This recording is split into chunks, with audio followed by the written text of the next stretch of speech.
Join us for the very first IFL Live at London's Indigo at the O2, Sunday, August the 13th, with me, Cook and Cassius, and some very special guests. Eddie Hearn, Darren Barker, Johnny Fisher and more. Tickets now on sale. So in the words of Eddie Hearn, you get up, you dress up, and you fucking show up. Yeah, he does. He's for sure my fight mentality. He does. I knew that already. He's just not. That wasn't a full contact fight. So. What surprised you that he had tonight you didn't expect? Nothing. Like I had a couple shots I didn't see, and I was pissed about, but I wasn't surprised. I experienced that with everybody. Nip, will you roll it back in the cage? You asked for a 10-round fight. Were you thinking of employing kind of a rope-a-dope strategy later in the fight to be able to come on and you got tired? No, just like I said, I'm not full of shit at all. I was like, if you could fight 10 rounds with me, what would you rather do? You had some success. What would you rather do, 3 or 10 rounds? I would rather do no rounds with you. Yeah, I mean, anybody though, right? Like, fuck, I'd rather have 3 rounds. I'm tired just thinking about it, but no matter how, I've always felt like that. No matter how many rounds my fight goes, if it didn't go my way, I know if it would have gone longer, I could have won it.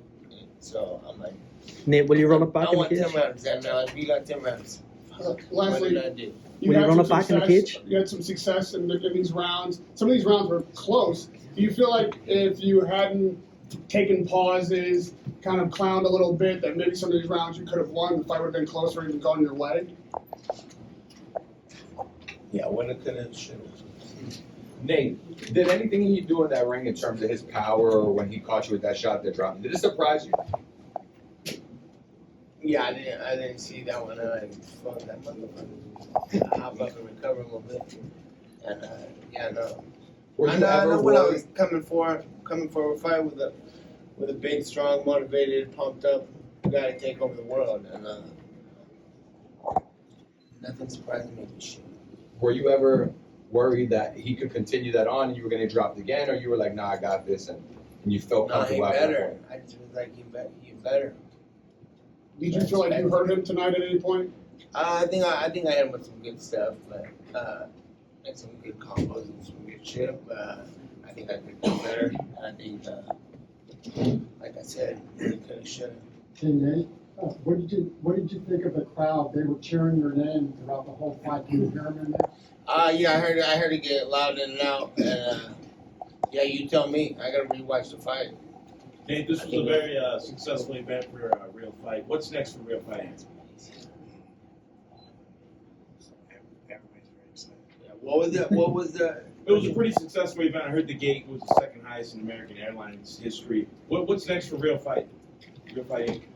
Yeah, we're gonna do a show. We have plans to do some stuff, and right now we're gonna go home. We're gonna talk about it. We're gonna figure out whether we want to do MMA or boxing, and then we'll see what they want to do. They said they want to do the PFL thing, and I think that if we want to do that, we're gonna have to go from on and do Real Fight versus PFL, and I'm with that. My goal is to get a rematch and Eddie Hearn. What were you thinking when you got Jake in the guillotine? Oh, done deal. That was already that fight. And a real fight, this fight's over, and we're still up here with the win. But we're participating in a boxing match, and it was a good time. And now I know, because I was curious too. I think I'm gonna get in a boxing ring, and I know what I think, and I've trained my whole career boxing with pro boxing on the highest level, as high as I could get, and done really well.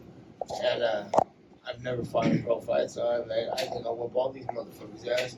But that's just what I think. Let's go and feel for it. It felt just like what I had imagined. And what was the question? Yeah, I'll fuck up everything. Is that how you finish him in the cage? Is that a little preview? Oh, the guillotine? Yeah, that was too easy. Yeah, it's too easy. And the takedown was too easy, too. I just fucking left the punch in this whole leg was in my chest. I'd be trying to take people down in MMA. They smash my head and fuck me up. And I get tired and all kinds of shit. I'm like, this is easy to fight boxing. Mike, Nate, what did you? Nate, all of it. What did you think of the promotional side of it? Like, what did you take away from it? What learning lessons are you gonna go home with? I learned a lot, and I watched a lot happen, And I know exactly what I'm gonna do next because I've seen all of that more than anybody, more than the media, more than the fighters, more than the new promoters. I know exactly what's going on here, what's the pros and cons after this week for sure. And they give their criticism on what I do in the media. Bro, what's the it's all good. I'm just kidding. And I think it was a good experience just like training with somebody to learn how to defend a choke or something because he got fucked up. So it's like, oh, we fucked up here and there and there. And they have their criticism on how I'm doing my promoting on my side. But every UFC or any big show that I fought in that turned out to be the biggest shows, it was because I was doing what the fuck I do, and whatever the fuck I do, usually we end up being the highest gates and numbers and all kinds of shit. So I learned that I know what I'm talking about.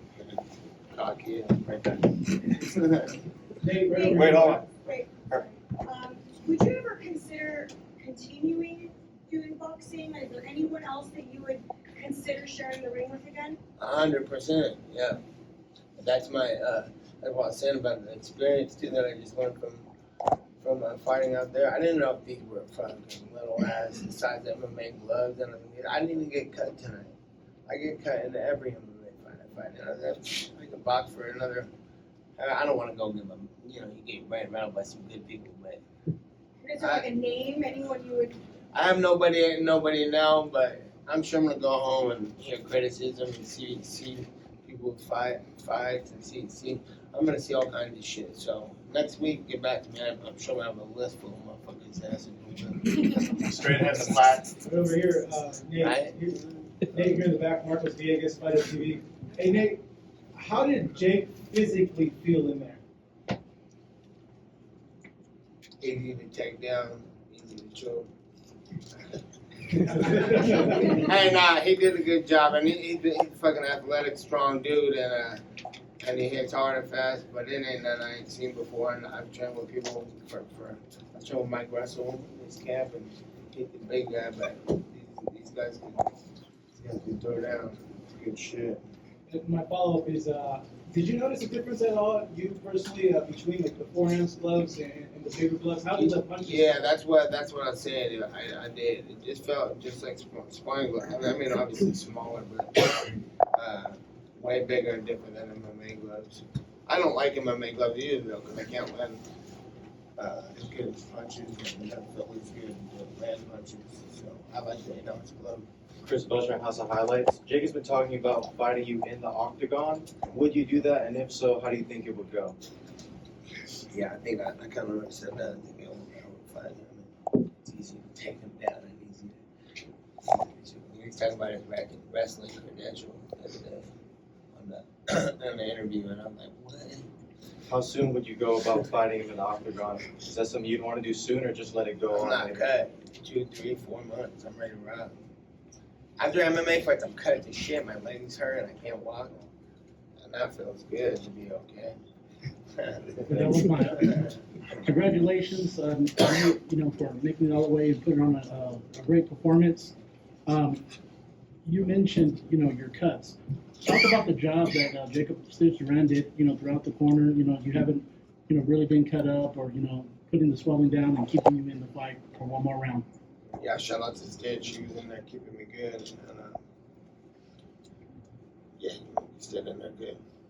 You were talking to Jake during the fight. What were you saying to him in the ring? I was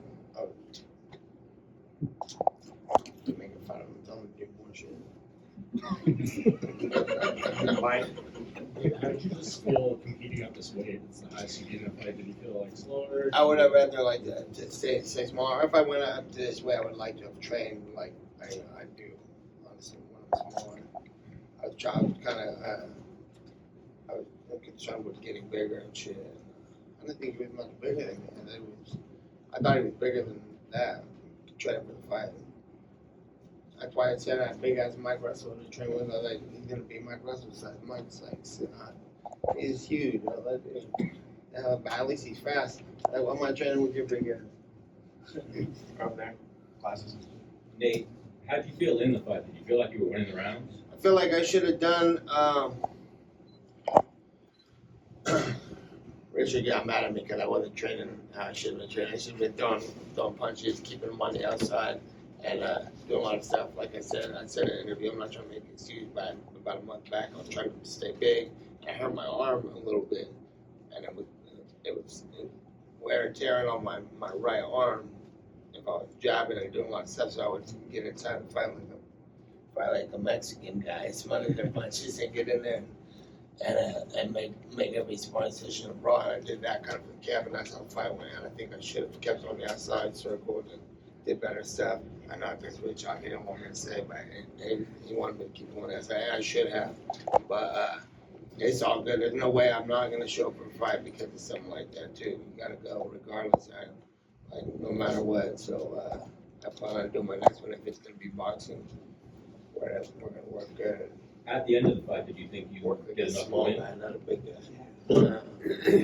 Did you think you won the fight? Like at the end, did you think you did enough to win? Like, No, I didn't think I won. I knew he got the knockdown and stuff. So I figured I want a good amount of rounds. I gotta watch the fight, So, because I know what I think and I know what's the problem. And then last one for me, do you think he ever really takes you up on the challenge to fight you in MMA? I know he spoke. Yeah, we're gonna see what happens with him. See if he really wants to do that. And if not, I'll be back in this hunting him down too. Either way, it's fine. He said it would be $10 million to fight him in MMA. What would it take for you financially to fight him in MMA? Yeah, we're gonna talk about it and fucking make sure everybody's happy for sure. Andrew? Not more than that. Just to elaborate on that. Yeah, they hand me a little bit of money, like let's pay it. It's not gonna be 10 million. Your teammate Chris Avila had a big win. Can you talk a little bit about Chris Avila's performance? Oh yeah, I should have been talking about. And Alan Sanchez did a great job. He had a good fight. What did you guys think about Alan first? That was a war, Mexican war. Yeah, it was a good fight, and yeah, it was really good. And then Jose did his thing, and Ramos, and everybody, and Kilo had a hell of a fight. He had a hard opponent too. My guys from my gym, dude, that I train with every day, they came in here and they all showed out. And I was over there at the gym a little bit earlier this morning and walking around the other day. I was watching the fights on the phone, and every time something went, I'm all juiced up and ready. And I'm like, oh yeah, I still got to fight. Shit. Hold on 1 second. Back left corner. That's you. And shout out to the team. In the blue tie. Shout out to the team. Nate, you said yesterday, that this guy can't really fight. Has your opinion changed on that in that regard? Yeah, well, I'm not trying to fucking talk shit. Fucking boxing, high level guys, MMA, and he's sparring hard and working with good people, and then he starts talking shit to me throughout the camp. Like, it comes to the territory, and it's all is fair. Love and war, I'm always about that. Say whatever you want, that's fine. But then when you start making things personal, trying to make things personal, saying shit he shouldn't be saying, that just once, and then it hurts these people's feelings when I say this ain't a real fight. If it's a real fight, remember Logan Paul and Orleans? You know what I'm saying? No problem. This is not a real fight to be talking to me like that. This is a boxing competition. So that's what I meant by he can't really fight. So it's not overly disrespectful when, what I'm saying? Is there a pro boxer? Can't really fight. Don't be talking shit. Did you see Connor's tweet? What did you think? What did he say? He basically said, not interested, and he sent something to Sweetie, the girl who walked out with him this round. Yeah, I don't know. What do you think? One for Richard Perez. What do you think? Richard, what did it mean to finally walk out, Nate? Fuck that fool. Richard, what did it mean to finally walk out Nate to a boxing match? You've been training him. I love the way he boxes. He's just he got hurt, and so that throws you back. If we're the level you're on, you have to slow it down. So your timing's off, and then he couldn't throw the jab very good. And that's why he got caught with the hook, because he threw it and dropped it. And then before that he hurt his knee, but it's all good. He's not going to quit. He's not a quitter. Nate, sorry. Were you aware that you're a victim of the Drake curse? Because he put $250,000 down for you to beat Jake Paul. It seems as though, as you know, everybody he bets on seems to lose. So were you aware of that? Yeah, whatever. Shout out to Drake, love for the love. I appreciate that. You know what I'm saying? What the fuck? Hey, we'll break that curse. 2 more questions. Is there a pro boxer? Is there a pro boxer that you'd like to watch? And is there a style that you'd like to teach Nate if he continues to go forward in boxing? I like Mike Tyson. Is there a style you'd like to teach? I like his style. When he's not hurt or anything, he's Awesome. What do you call that style? Well, how would you describe Nate it? Diaz style. Last question, guys. This question for both of you guys. You guys sold out the building, record came. The crowd was obviously almost one-sided behind Nate tonight. Your career obviously isn't over, whether in MMA or in boxing. Real Fight has their own promotional show. Heads up. Yo, turn it up!